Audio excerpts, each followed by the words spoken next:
क्या आपने कभी सोचा है कि वैकुंठ के स्वामी, सृष्टि के पालक भगवान विष्णु अपने ही धाम को छोड़कर एक असुर राजा के द्वारपाल क्यों बने?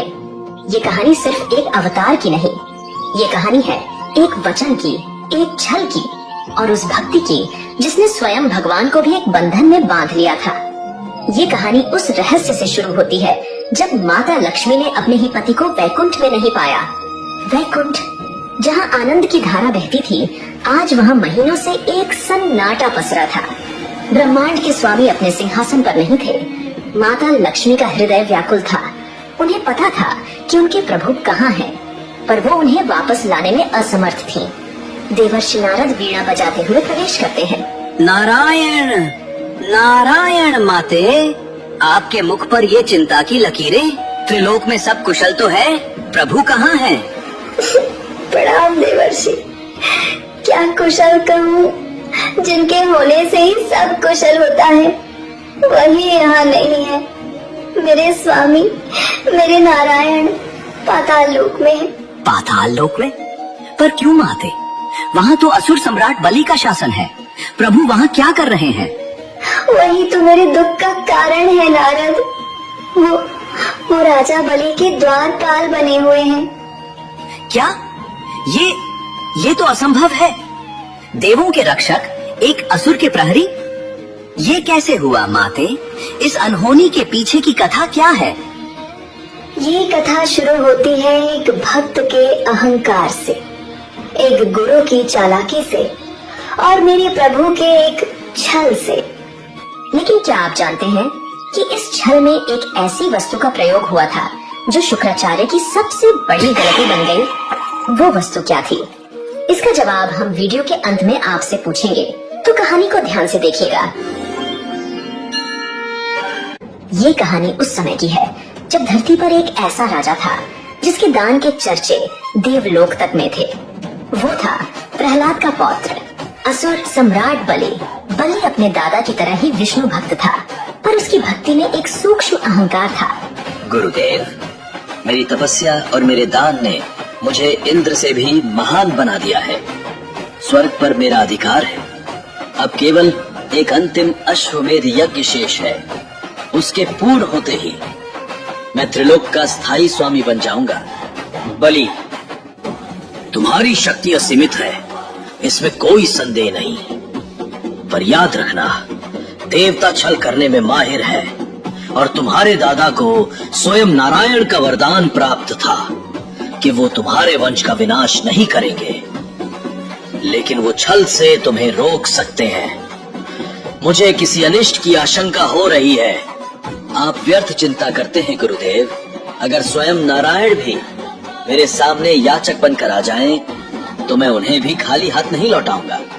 मेरा वचन ही मेरा धर्म है। यज्ञ की तैयारी शुरू कीजिए। बलि जब वो विशाल यज्ञ कर रहा था, उसी समय दरबार में एक छोटा सा ब्राह्मण आया, वामन, जो कि विष्णु का 5वां अवतार था। महाराज, एक अद्भुत ब्राह्मण कुमार आपसे भिक्षा लेने आए हैं। उनका तेज देखकर लगता है जैसे स्वयं सूर्य धरती पर उतर आए हों। मेरे यज्ञ के समय आया याचक, ये तो मेरा सौभाग्य है। उसे सम्मान के साथ अंदर लाओ। वामन रूपी विष्णु धीरे धीरे चलकर बलि के सिंहासन के पास आते हैं। उनकी शांत आंखों में ब्रह्मांड की गहराई है। उनके एक हाथ में छाता था और दूसरे में पीतल से बना एक छोटा चमकता हुआ कमंडल। हे ब्राह्मण कुमार, आपका इस यज्ञ में स्वागत है। मैं प्रहलाद का पौत्र दानवीर बलि आपका अभिनंदन करता हूँ। मांगिए, आपको क्या चाहिए? सोना, चांदी, गांव, हाथी, घोड़े? आज आप जो मांगेंगे वो आपको मिलेगा। राजन, मैं एक साधारण ब्राह्मण हूँ। मुझे धन दौलत का कोई लोभ नहीं। मुझे तो बस अपनी साधना के लिए 3 पग भूमि चाहिए, जिसे मैं अपने इन छोटे पैरों से नाप सकूं। 3 पग भूमि? और वो भी इन नन्हे पैरों से?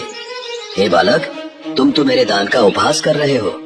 मैं तुम्हें पूरी पृथ्वी दान कर सकता हूँ। कुछ ऐसा मांगो जो राजा बलि की शान के लायक हो। राजन, संतोष में ही सच्चा सुख है। अधिक की लालसा तो कभी समाप्त नहीं होती।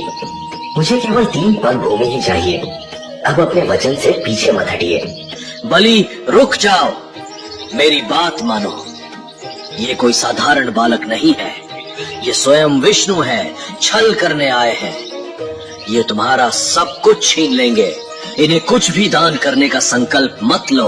गुरुदेव, अगर ये स्वयं भगवान विष्णु है तो ये मेरा सबसे बड़ा सौभाग्य है कि आज भगवान मुझसे मांगने आए हैं, और वचन देकर पीछे हटना ये बलि का धर्म नहीं। जब बलि के संकल्प लेने का समय आया तो शुक्राचार्य ने सोचा, अरे ये बलि तो वचन दे बैठा, अब सब खत्म हो जाएगा, रोकना होगा इसे। हाँ, मैं जल के इस पत्र में छिप जाता हूँ। अगर जल बाहर नहीं निकलेगा तो इसका संकल्प पूरा नहीं होगा, मुझे ही रोकना होगा इसे। शुक्राचार्य ने अपनी माया से सूक्ष्म रूप धरा और जल पात्र की नली में जाकर बैठ गए ताकि जल बाहर न आ सके।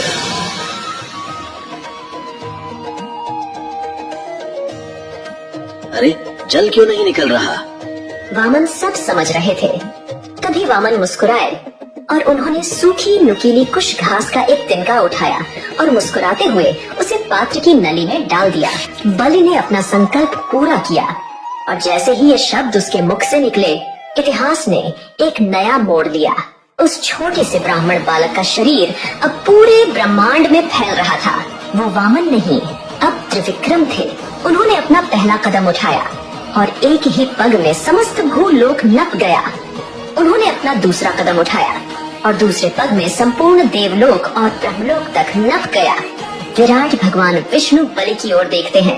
बलि, तुम्हारे दान के अनुसार 2 पगों में मैंने पृथ्वी और स्वर्ग नाप लिए। अब बताओ, अपना वचन पूरा करने के लिए मैं तीसरा पग कहाँ रखूं? बलि के चेहरे से अहंकार का नकाब उतर चुका था। वो घुटनों के बल बैठ गया और हाथ जोड़ लिए। प्रभु, आपने मुझसे मेरा राज्य छीना, मेरा स्वर्ग छीना, पर आप मेरी भक्ति नहीं छीन सकते। ये शरीर नश्वर है, अगर कुछ बचता है तो वो है मेरा अहंकार। प्रभु, तीसरा पग मेरे इस अहंकार से भरे मस्तक पर रखिए और मुझे मुक्त कर दीजिए। नारायण की भक्ति तभी पूर्ण होती है जब उसमें प्रेम हो और स्मरण भी। अगर इस कथा ने आपके मन में भक्ति की एक लौ जगा दी हो तो वीडियो को लाइक जरूर करें और कमेंट्स में केवल नारायण नारायण ही नहीं बल्कि एक छोटा सा संदेश भी छोड़ जाइए। शायद ये संदेश नारायण के चरणों तक पहुंच जाए। प्रभु, आपने मुझे सब कुछ दिया, लोक, यश और कृपा, लेकिन मैं अब आपके दर्शन कैसे करूंगा? मैं चाहता हूँ कि मैं हर दिन आपके दर्शन कर सकूं। कृपया मुझे इस एक आशीर्वाद से वंचित न करें। हे बलि, तुम्हारी यह विनती भी स्वीकार है। मैं स्वयं सुतल लोक में निवास करूंगा, तुम्हारे द्वारपाल के रूप में, जिससे तुम रोज मेरे दर्शन कर सको। और इस तरह एक भक्त के वचन ने स्वयं भगवान को भी बांध लिया। तो क्या मेरे स्वामी को वापस लाने का कोई मार्ग ही नहीं है देवर्षि? क्या वो हमेशा के लिए एक प्रहरी बने रहेंगे? मार्ग है माते, हर बंधन को काटने का एक सूत्र होता है, पर इसके लिए आपको उस राजा के पास जाना होगा जिसने आपके पति को बंदी बनाया है, पर एक देवी के रूप में नहीं बल्कि एक बहन के रूप में। माता लक्ष्मी की आंखों में एक नई आशा की किरण चमक उठती है। माता लक्ष्मी ने एक साधारण स्त्री का वेश धरा और निकल पड़ी अपने स्वामी को वापस लाने। देवी, आप कौन है और इस तरह विलाप क्यों कर रही हैं? राजन, मैं बहुत अभागिन हूँ। आज रक्षा का पवित्र दिन है, पर मेरा कोई भाई नहीं है जिसकी कलाई पर मैं ये राखी बांध सकूं। बहन, आज से मुझे अपना भाई समझो। लाओ, मेरी कलाई पर ये रक्षा सूत्र बांधो। इसके पश्चात माता लक्ष्मी ने रेशम के धागों से बनी एक सुंदर राखी राजा बलि की कलाई पर बांध दी। बहन, मांगो, उपहार में क्या चाहिए? मैं तुम्हारी हर परेशानी दूर करूंगा। भैया, मुझे मेरा पति लौटा दीजिए। ये कैसी लीला है प्रभु, जिनके मैं पाताल के द्वार पर प्रतिदिन दर्शन करता हूँ, जिन्हें एक भक्त की तरह निहारता हूँ। आज उन्हीं के लिए एक बहन बनकर आप मेरे समक्ष खड़ी हैं। मेरा धर्म क्या कहता है? एक भक्त का समर्पण या एक भाई का वचन? एक पल की खामोशी के बाद बलि के चेहरे पर एक शांत मुस्कान आती है और वो हाथ जोड़ लेते हैं। नहीं, राजा बलि हार सकता है, पर एक भाई नहीं। माते, आपने मुझे भाई बनाकर धन्य कर दिया। आपका पति आपका है, आप प्रभु को अपने साथ ले जा सकती हैं। राजा बलि, आज श्रावण मास की ये पूर्णिमा इतिहास में रक्षाबंधन के नाम से जानी जाएगी। ये त्योहार भाई बहन के पवित्र प्रेम और वचन का प्रतीक बनेगा। तो दोस्तों, आपने पूरी कहानी सुनी। अब समय है आपकी याददाश्त को परखने का। देखते हैं कितने लोगों ने ध्यान से सुना। प्रश्न, शुक्राचार्य को अंधा करने के लिए भगवान वामन ने जल पात्र में किस वस्तु का प्रयोग किया था?